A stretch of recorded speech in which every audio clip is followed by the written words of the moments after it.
দুটো টুকরো কাপড় আর একটা কার্ডবোর্ডের টুকরো দিয়ে একটা সুন্দর ওয়াল ডেকোর বানিয়ে নিলাম। তো কিভাবে বানালাম চলো দেখে নিই এবার।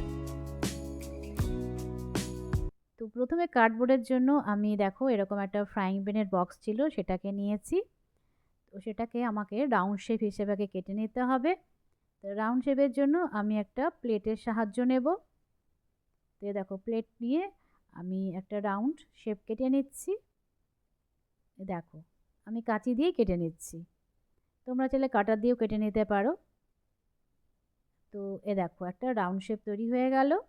এবার নিয়েছি দেখো আমি দু রকমের কন্ট্রাস্ট কাপড় আর কিছু লেস নিয়েছি। তো এতগুলো লেস দরকার নেই, আমি একটা লেসই ইউজ করব এখানে।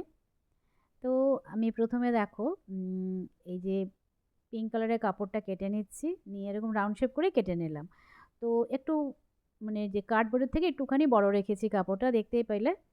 তারপরে আমি হট গ্লু গান দিয়ে চিপকে নিচ্ছি, তোমরা চাইলে ফেভিকল দিয়েও চিপকে নিতে পারো। এবার চারপাশটা একটুখানি কাট করে নিতে হবে কাপড়টা, তাহলে সুন্দরভাবে এরকম দেখো টেনে টেনে টেনে টেনে গ্লু গানের সাহায্যে আমি চারপাশটা চিপকে নিচ্ছি। দেখো তাহলে সুন্দর একটা ফিনিশিং চলে আসবে। আর গ্লু গান দিয়ে তাড়াতাড়ি কিন্তু চিপকানো যায়, সেই জন্য আমি এই গ্লু গানটাই ইউজ করি সব সময়। তো দেখো সুন্দর করে কভার করে নিলাম ওপর পার্টটা। এবার হাফ পোর্শন আমি এই যে ব্ল্যাক প্রিন্টের কাপড়টা দেখতে পাচ্ছ, এটা দিয়ে আমি হাফ পোর্শন ঢেকে দেব। একটু কন্ট্রাস্ট হবে, ব্যাপারটা দেখতে ভালো লাগবে। আর পিঙ্ক আর ব্ল্যাকের দেখবে কম্বিনেশনটা বেশি ভালো লাগে, সেই জন্য আমি এই দুটো কাপড়ই নিলাম। এবার দেখো ঠিক মিডলে আমি এই কাপড়টা অ্যাটাচ করব। দেখো আর গ্লু গানের সাহায্যে করে দিচ্ছি, খুবই ভালো লাগছে মানে কন্ট্রাস্টটা। তো প্রথমে এভাবে চিপকে দিলাম আর ভেতর দিকে যে কাপড়টা ছিল এক্সট্রা সেটা আমি কেটে দিলাম। তারপরে এদিক থেকেও পুরো গ্লু গান দিয়ে চিপকে দেব। এবার ব্যাক পার্টটাও সেম দেখো রাউন্ড শেপ হয়ে গেল, মানে হাফ সার্কেল। তো সেটাকেও আমি একটুখানি কাট করে নেব, তাহলে সুন্দরভাবে শেপটা আসবে।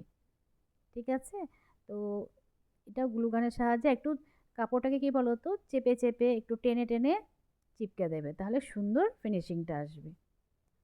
এবার ব্যাক পার্টটা একটুখানি কাভার করতে হবে, তো আমি পুরনো কাপড় দিয়েই কাভার করব।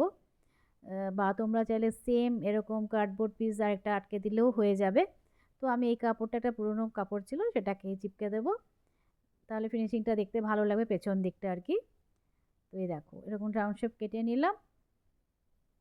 তো আমি এটাকে অ্যাটাচ করব গ্লু গান দিয়ে। তো প্রথমেই আমি এই যে মিডিলে একটা জয়েন্টের মতন পড়েছে, তো সেই জায়গাটা আমি ভাবছি এই লেসটা যদি লাগিয়ে দিই, দেখো জিনিসটা কিন্তু দেখতে বেশি ভালো লাগছে। এবার দেখো এই লেসটা কিন্তু চারপাশেও দিয়ে দেওয়া যায়, কিন্তু আমি দেখছি শুধু মিডিলে দিলে দেখতে বেশি ভালো লাগছে।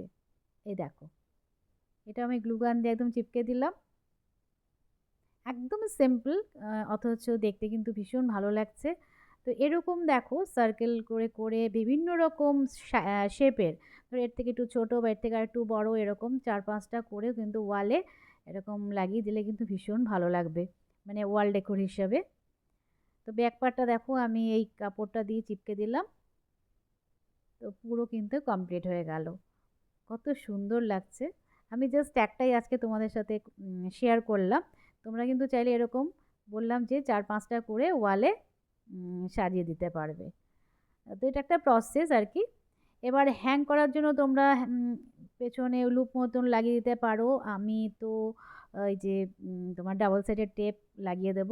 তবে ওয়ালে দেখো আমি না পেপার ন্যাপকিন বা মাস্কিং টেপ যেগুলো থাকে সেগুলো আগে লাগিয়ে নিই, ঠিক আছে, তারপরে আমি এটা লাগাই, তাহলে ওয়ালটা কিন্তু কোনো রকম ক্ষতি হয় না। তো দেখো ফাইনাল লুকটা কত সুন্দর লাগছে, আর মাঝখানে লেসটা দেওয়াতে বেশি ফুটেছে আর কি। আর একদম সিম্পল রাখলাম, ওই জন্য সত্যি খুবই ভালো লাগছে। তবে আরও কয়েকটা এরকম লাগিয়ে দিলে আরও বেশি ভালো লাগবে ওয়ালটা। তো চলো আজকের মতন এটুকুই, আবার দেখা হবে এরকমই নতুন কোনো ব্লগে।